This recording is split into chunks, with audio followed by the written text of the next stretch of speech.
지난 6개월의 삶을 돌아봅니다. 2년 넘게 지구촌과 또 우리의 삶을 심각하게 위협했던 코로나19 팬데믹도 이제 많이 수그러들면서 아시는 것처럼 거리두기도 많이 완화가 됐고요.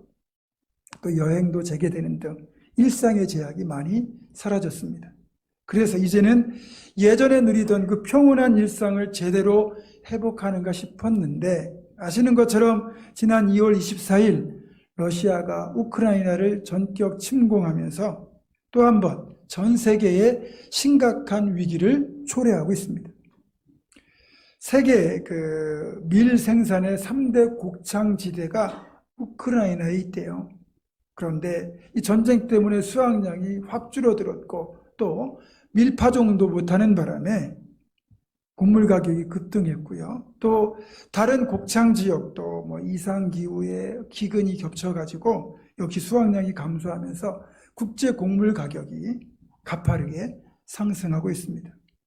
여기에 더하여 국제 원자재 가격도 2배 이상 올랐고 또 아시는 것처럼 기름값은 휘발유 경유할 것 없이 다 리터당 2,000원이 훌쩍 넘어가면서 서민 가계와 기업 경영에 깊은 주름이 패이고 있습니다.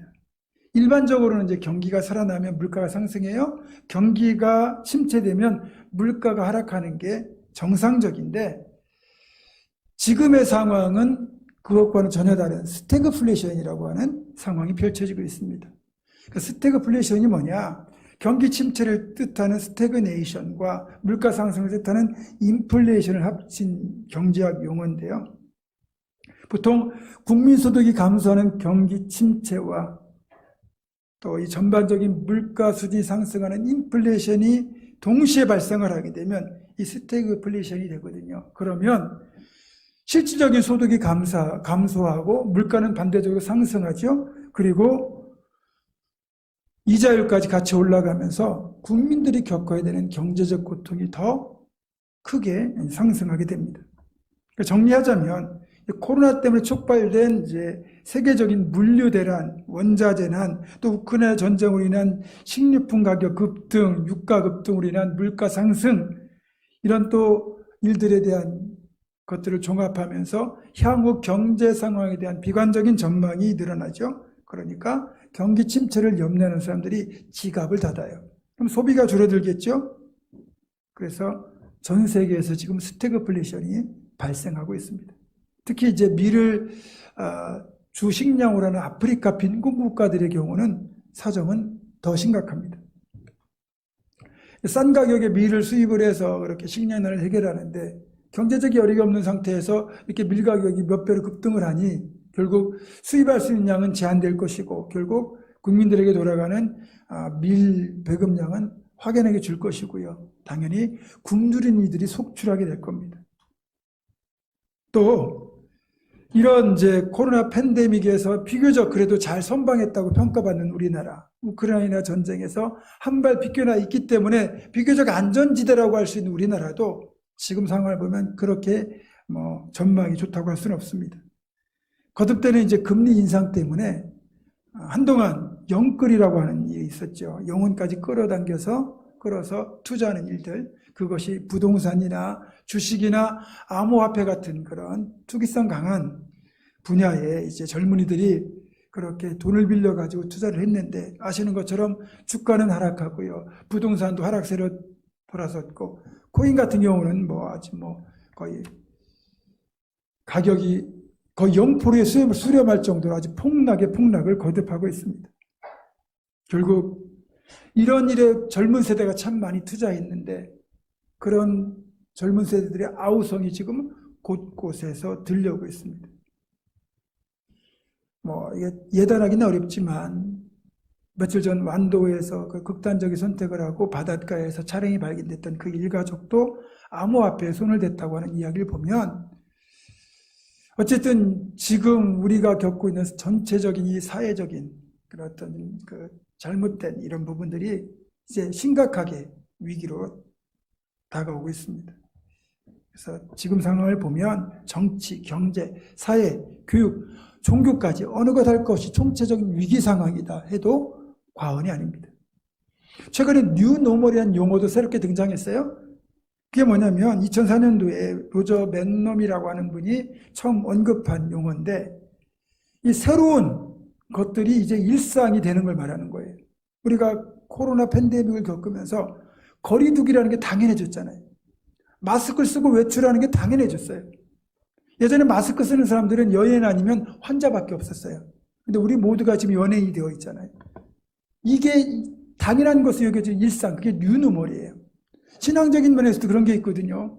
예전에 우리가 예배당에 나와서 예배 드려야 되는 것으로 알았는데 코로나 때문에 집에서 온라인으로 예배를 드리고, 그리고 줌이라고 하는 그 온라인 화상을 통해 가지고 교사 모임도 하고 구역 모임도 하고 기도회도 갖는 그런 일들이 지극히 당연한 일상으로 다가왔어요. 그러니까 뉴노멀이 지금 곳곳에 지금 어쩌면 새로운 그런 변화를 가져오고 있는 거죠. 이렇게 팬데믹, 또 전쟁, 스태그플레이션, 뉴노멀 등의 사회, 경제, 문화, 종교적인 그런 쉴 틈 없이 몰아치는 거대한 변화의 소용돌이 속에서 우리는 위태위태하게 하루를 살아가고 있습니다. 그런데 어느덧 오늘이 7월 3일, 1년의 딱 절반이 훌쩍 지나갔습니다. 1년이라는 기간으로 보면 우리는 중간 지점에 와 있는 건데 참 쉽지 않은 시간이었죠. 그럼에도 우리가 이 자리에 이렇게 앉아 있을 수 있다는 것은 하나님의 은혜라는 겁니다. 모든 것이 하나님의 은혜입니다. 이제 한 해의 끝에 우리가 목표 지점이라고 한다면 우리는 그 중간 지점에 와 있는데, 이때쯤 우리에게 필요한 한 가지가 있습니다. 그게 바로 뭐냐? 반드시 중간 점검의 시간을 가질 필요가 있다는 거죠. 중간 점검을 한다는 이 말은 돌아온 시간들을 돌아보고, 걸어온 시간을 돌아보고, 그리고 앞으로 내가 나아가야 될 방향을 다시 점검하는 걸 말합니다. 축구나 농구 같은 경기들은 경기 중간에 하프타임이라는 게 있어요. 하프타임이 존재하는 이유는 잠시 쉬었다 가자는 뜻도 있겠지만 전반전을 평가하면서 후반전을 어떻게 펼칠 것인가를 잘 준비하라고 주어지는 시간이에요. 그래서 하프타임을 잘 활용하면 전반전보다 더 멋진 후반전을 보낼 수 있지만, 그 하프타임을 그냥 허투루 흘려보내면 후반전을 망칠 가능성이 크죠. 이제 1년의 절반을 달려온 우리들은 일종의 하프타임을 맞이하였습니다. 이 지점에서 우리 내가 지난 6개월의 시간들을 반추해보고 이를 토대로 앞으로 나아갈 목표를 다시 확인하는, 즉 방향을 점검하는 과정이 꼭 필요합니다. 만약 우리가 나아가는 방향이 어긋났다, 그러면 아무리 열심히 달린다 해도 오히려 그 열심을 내는 것이 더 나쁜 결과를 가져올 겁니다. 빨리 가는 것보다 제대로 가는 것, 즉 속도보다 방향이 중요하다는 뜻입니다. 여러분, 중간 지점에서 한 번쯤은 내가 가야 할 방향을 점검하고 그 방향이 옳은지 확인해보고 옳다면 힘껏 달려가고, 만약에 어긋난 게 있다면 그걸 바로 잡아서 그 방향을 향하여 나아갈 때, 그래야 목표점까지 제대로 도달할 수 있습니다.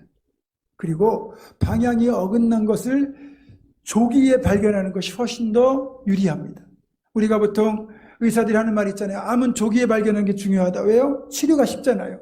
마찬가지로 우리 방향이 어긋난 것도 조기에 발견하면 발견할수록 방향을 바로잡는 것이 쉽습니다. 그리고 제가 볼 때는 적어도 중간 지점까지는 방향이 잘못된 것을 바로잡을 수 있는 기회가 있습니다. 이 시간이 지나면 거의 방향을 바로잡기가, 아니 깨닫는 것조차 어렵다, 이렇게 말할 수 있습니다. 그런데 여러분, 우리 주변을 한번 보시기 바랍니다.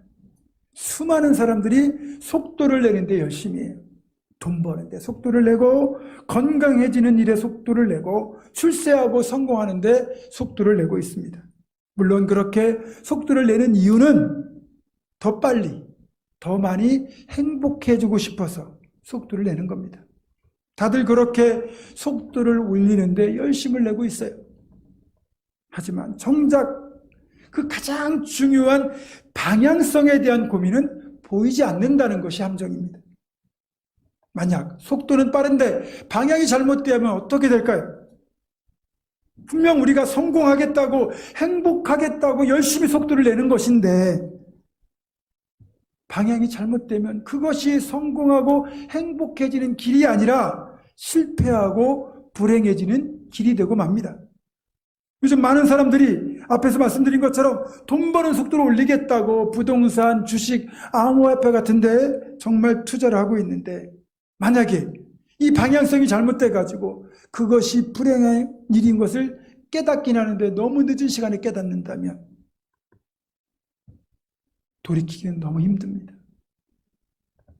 그래서 늦기 전에 반드시 방향을 점검하는 것이 필요합니다.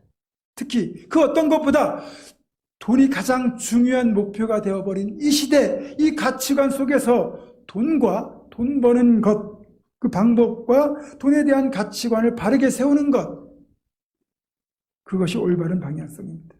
돈을 버는 속도보다 돈을 버는 방법, 그리고 돈을 어떻게 활용할 것인지 그에 대한 가치관을 세우는 게 옳다는 거죠. 지금이라도 우리가 잘못된 점이 있다면 그것을 바로잡고 방향성을 점검해서 올바른 방향으로 나아간다면 아직 늦지 않았습니다. 얼마든지 회복할 시간이 있습니다.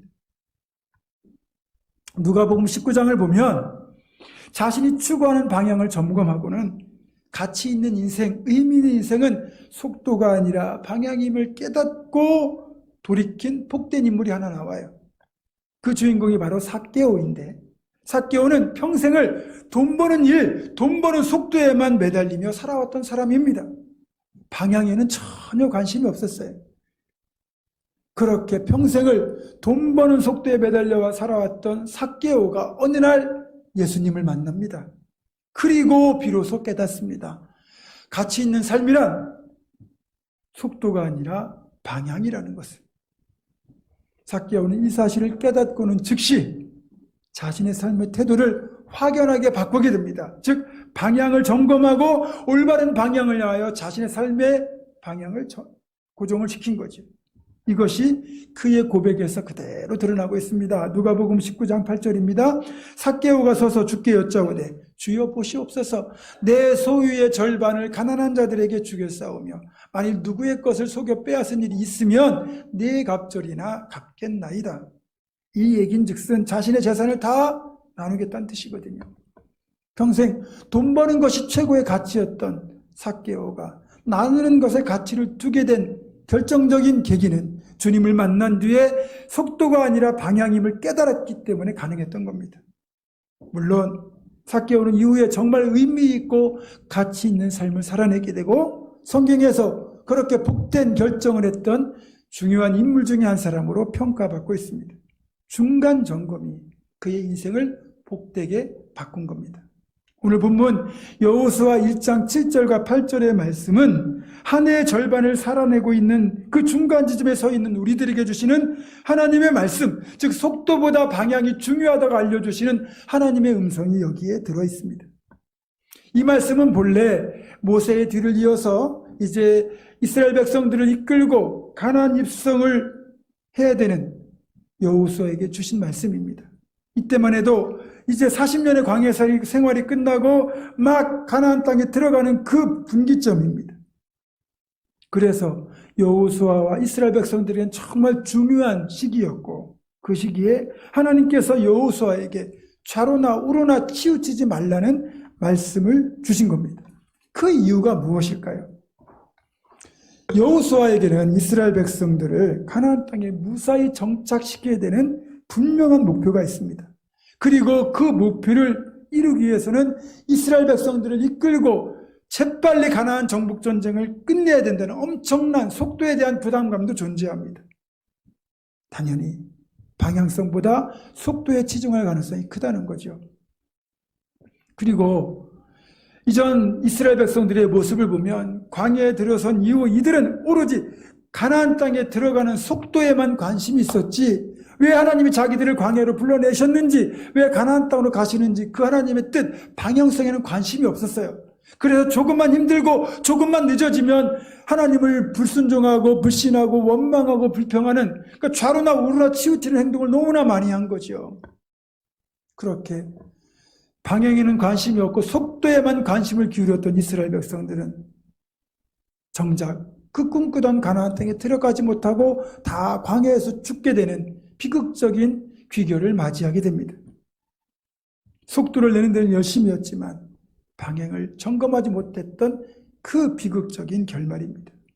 그래서 오늘 본문의 말씀은 여호수아 너만큼은, 그리고 네가 이끄는 이스라엘 백성들 너희들만큼은 속도에 매여 방향을 잃어버린 일이 없기를, 그런 실패를 반복하지 않기를 바라는 하나님의 그 긍휼의 마음, 그래서 중간 점검을 반드시 하라는 하나님의 명령이 이 말씀에 담겨 있는 겁니다. 그렇다면 좌로나 우로나 치우치지 말라는 이 말씀의 의미를 조금 더 자세하게 살펴보겠습니다. 자, 좌로나 우로나 치우치지 말라고 하신 이 말씀은 방향성을 늘 점검하고 살라는 말입니다. 좌로나 우로나 치우쳤다는 어쨌든 간에 어긋났다는 거잖아요. 방향이 잘못되었다는 뜻 아니겠습니까? 방향이 잘못되면 목표점에서 점점 더 멀어질 뿐만 아니라 빨리 가면 빨리 갈수록 더 빨리 더 멀리 어긋납니다. 그래서 중간 점검은 자주 하면 자주 할수록 더 좋습니다. 그리고 신앙적으로도 좌로나 우로나 치우치지 말아야 될 이유가 분명합니다. 왜냐하면 이 방향이 잘못됐다는 게 곧 죄로 이어진다는 뜻이거든요. 신약에서 죄를 뜻하는 헬라어 단어가 하마르티아인데 이는 관역에서 벗어나다예요. 우리나라가 양궁을 너무너무 잘하지 않습니까? 여러분, 관역 정가운데 꽂혀야 최고 점수를 받고요. 관역 밖으로 벗어나면 아예 점수를 얻지 못합니다. 근데 죄가 뭐냐? 활시위를 떠난 화살이 관역에 꽂히지 않고 벗어나는 걸 말합니다. 여러분, 활시위를 떠난 화살이 좌로나 우로나 치우쳤다는 것은 관역에 꽂힐 이유가 없어요. 즉, 죄는 뭐냐? 하나님의 말씀이라는 관역을 기준으로 할 때 좌로나 우로나 치우치는 것, 즉 말씀을 떠나 사는 것, 그게 곧 죄로 이어진다는 뜻이죠. 물론 이 말씀을 우리가 오해하면 안 되는 것이 세상에서 말하는 중용이나 중도와는 다르다는 거예요. 중용은 적당히 가운데를 지키고 진보나 보수도 아닌 그런 중도의 길을 가는 것, 그걸 말하잖아요. 그러나 성경에서 말하는 좌로나 우로나 치우치지 말라는 건 그 뜻이 아닙니다. 하나님의 말씀을 기준으로 해서 이것에서 벗어나면 그게 좌로나 우로 치우치는 거예요. 그래서 세상적인 기준으로 보면 우리가 좌로나 우로나 치우치지 않고 곧바로 가는 게 그들의 기준에서 보면 어긋나 보일 수도 있고 치우쳐 보일 수도 있습니다. 그렇지 않습니다. 우리는 오로지 하나님의 말씀, 이 율법이 우리에게 기준이 되는 겁니다. 그리고 하나님의 그 말씀대로 행하는 것, 그게 바로 우리가 불렀던 찬송처럼 옳은 길을 가는 겁니다. 중국에 어느 부자가 있었습니다. 이 부자가 초나라를 여행하려고 만반의 준비를 갖추고 여행길에 올랐습니다. 그리고 북쪽으로 마차를 이제 몰고 가고 있었습니다. 그러다가 도중에 만난 어떤 사람이 초나라는 북쪽이 아니라 남쪽으로 가야 된다고 바른 길을 알려주었습니다. 그러자 이 부자가 나는 정말 이 여행을 위하여 많이 준비했고 또 내 마부도 훌륭하고 내 말들도 튼튼하다. 걱정하지 말라고 그렇게 대답하고는 그냥 북쪽을 향해 또 달려가는 거예요. 이 부자는 아무리 열심히 달려간들 자기가 가려고 했던 초나라와는 점점 더 거리가 빨리 멀어질 뿐입니다. 이 이야기는 결국 속도보다 방향이 중요하다는 것을 옛날 사람들도 깨달았다는 거죠. 우리가 아무리 준비를 많이 한다 해도 아무리 열심을 낸다 해도 방향이 틀리면 원하는 결과를 얻을 수가 없습니다. 지금 한 해의 절반을 살아가고 있는 우리가 나아갈 방향을 점검해야 될 이유가 여기에 있는 겁니다. 자, 그러면 좌로나 우로나 치우치지 않으려면 우리에게 무엇이 필요할까요? 우리에게 필요한 것은 시계가 아니라 나침반이다라는 말 들어보셨죠? 지금 우리는 속도 경쟁을 하는 사회 속에 살고 있는 것처럼 보입니다. 그래서 너나 할 것 없이 시계만 준비합니다. 하지만 우리는 사막이나 광야, 바다 같은 그 험한 세상을 살아가는 일종의 항해자와도 같은 인생입니다.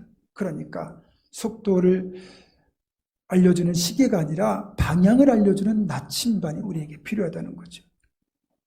하나님께서는 감사하게도 이런 인생길을 통과하는 우리들에게 영적인 나침반을 주셨는데 그것이 바로 하나님의 말씀, 성경입니다. 시편 119편 105절입니다. 주의 말씀은 내 발의 등이요 내 길의 빛이니이다. 또 143편 8절입니다. 아침에 나로 하여금 주의 인자한 말씀을 듣게 하소서. 내가 주를 의뢰함이니이다. 내가 다닐 길을 알게 하소서. 내가 내 영혼을 주께 드림이니이다. 아멘. 그렇습니다. 하나님의 말씀은 우리 발의 등이 되고 우리 길에 빛이 되시고 우리 갈 길을 알려주시는 최고의 나침반입니다. 이 말씀만 따라가면 어긋날 일, 좌로나 우로 치우칠 일도 없고 목적지에 도달할 수 있도록 우리를 가장 안전하고도 복되게 이끌어줍니다. 그리고 그렇게 우리가 좌로나 우로 치우치지 않고 영적인 나침반인 하나님의 말씀을 그대로 순종하여 목적지에 도달했다면 거기에서는 우리에게 무엇이 준비되어 있을까? 어떤 것이 우리를 기다리고 있을까요? 시편 23편 5절과 6절입니다. 주께서 내 원수의 목전에서 내게 상을 차려주시고, 이 상은 잔치상을 말합니다. 기름을 내 머리에 부으셨으니 내 잔이 넘치나이다. 이것은 바로 존귀케 하시는 축복을 말합니다. 또 잔이 넘친다는 것은 기쁨이 가득한 걸 말합니다. 그리고 내 평생에 선하심과 인자하심이 반드시 나를 따르리니 내가 여호와의 집에 영원히 살리로다. 아멘. 하나님이 끝까지 완주의 목표점에 도달한 우리를 위하여 정말 엄청난 복된 잔치상을 차려놓고 우리를 존귀하게 하시는 기름과 우리의 기쁨의 잔을 풍성하게 넘치도록 예비해 놓으신다는 거예요. 그런 축복의 자리가 준비되어 있다는 겁니다. 그렇다면 여기는 우리 모두 한 사람도 낙오 없이 다 그 목표의 자리에, 그 지점에 도달해야 되지 않겠습니까? 그렇게 복된 자리, 그 목표점에 도달하려면 반드시 우리에게는 중간 점검이 필요합니다. 혹시 내가 속도에만 매달려서 잘못된 방향으로 가고 있지는 않은지 하나님의 말씀에 비추어 늘 점검해야 됩니다. 그렇게 할 때 우리는 올바르게 이 길을 완주하고 그 복된 목표점에 도달할 수 있습니다. 여호수아는 이 가나안 입성을 앞두고 좌로나 우로나 치우치지 말라고 하나님의 말씀을 좌우명으로 삼고 죽날까지 이 말씀을 기억하며 속도보다 방향성을 중시하며 최선을 다해 살았습니다. 그것이 여호수아가 결국은 가나안 입성을 완수하고 그 사명을 완수하는 비결이 되었습니다.